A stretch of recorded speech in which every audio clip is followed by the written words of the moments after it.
এই জুলাইয়ের পরেও এই মিডিয়ার ভাইয়েরা দালালি বন্ধ করে নাই।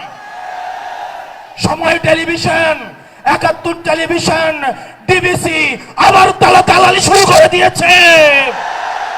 আল্লাহ সাক্ষী, আমি সাক্ষী, আমি দেখেছি এজেন্সি যে রিপোর্ট লিখে দেয়, ডিবিসি ৭১, সময় টিভি সেই রিপোর্ট তারা পাবলিশ করে।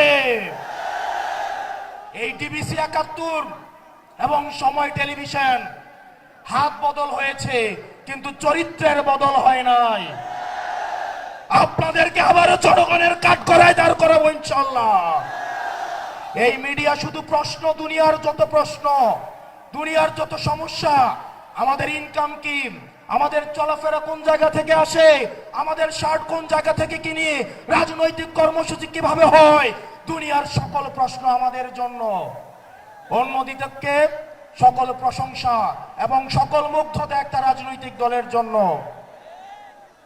এর পরবর্তী বিপ্লব হবে এই মিডিয়া এবং প্রশাসনের বিরুদ্ধে বিপ্লব।